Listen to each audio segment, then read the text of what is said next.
right here today in this country, we face unprecedented levels of houselessness, of homelessness, of landlessness. And these things are not coincidental. We live in a country that asks people to sell their time for way less than it's worth. And so when we think about why there exists such devastating levels of homelessness and poverty in a country that's so wealthy, it's really important to understand that wealth is directly linked to poverty and that you cannot have one without the other. We have to remember that this homelessness and the terribleness that it creates is not an accident, and it's also not difficult to solve. There's far more resources than what people need. And all we have to do is practice the ethics that our ancestors taught us of earth care, people care, and fair share. So in the age of COVID, the 15% of our population that's living in impoverishment, that's 1 in every 6 people, has increased. Landlessness is not only linked to impoverishment, but it's linked to the specific kinds of isolation that the working class and the poor face, which is why the work of Earthlinks is so important, right? Because we're reweaving ourselves into fabric of relationship. But one of the questions that we have to ask ourselves is how we got here in the first place. So about 50 years ago, a eugenicist, white supremacist ecologist stated this idea that there's a tragedy of the commons. And what he attempted to explain was that land must be held privately because when it's collectively held, humans who are indeed self-interested beings would race to the bottom, destroying the resource bases that was available. This tragedy of the commons is one of the most largely cited texts and really laid the philosophical framework for the neoliberal economic policies that emerged out of the Reagan administration in the 80s. These neoliberal economic policies created such that the government no longer participated directly in ending impoverishment, but instead put this ginormous task on the back of organizations like Earthlinks to deal with issues that they will never ever have the resources to fully address. And it made it such that these very organizations, like Earthlinks, are completely dependent on the same class of people who create poverty in the first place. Garrett Harding's real tragedy is that land held in private is not protected land, and that private entities exploited and extracted the environment far worse than any indigenous people who held it. Garrett Harding is only one of the latest manifestations of ideology that was born in 15th century England when enclosure movements were used to transition the economy from rural and agrarian to one in which labor could be exploited from the people.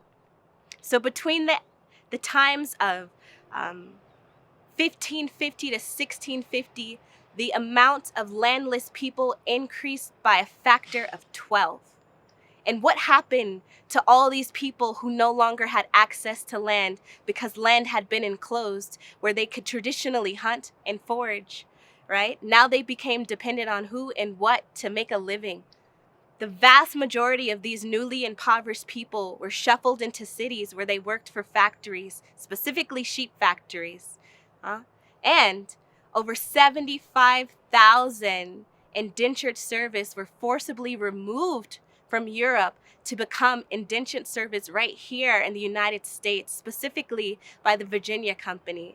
And so this myth that we have about our ancestors immigrating to the Americas to find a better place to live is a lie.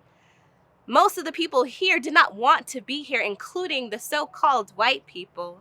And when they got to Virginia, what happens, right? What do we do when we're under attack? I'm gonna ask that again. What do we do when we're under attack? Right. That's right. We stand up and we fight back. And so these newly endangered servants in the United States combined with not only the Africans who were brought here, but the native and indigenous people, specifically in Jamestown, forming what's called maroons, maroon villages, where mestizo cultures and blood mix and it thrived. And these mixed group of low-income people rose up against the plantation class in Virginia, threatening to topple the system that was put into place in this country. And they failed.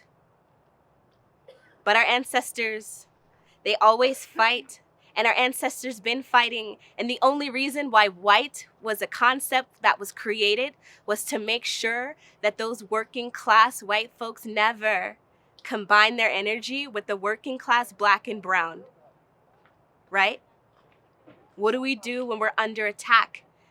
It's been 400 years, and all we've seen is a history of resistance and a history of struggle. And as we are strategizing ways to end homelessness, strategizing ways to recombine with the earth, I want us to take note of the history of our ancestors and the way that they have not stopped fighting since. Occupy Wall Street is only one manifestation of the maroons that we saw in Jamestown.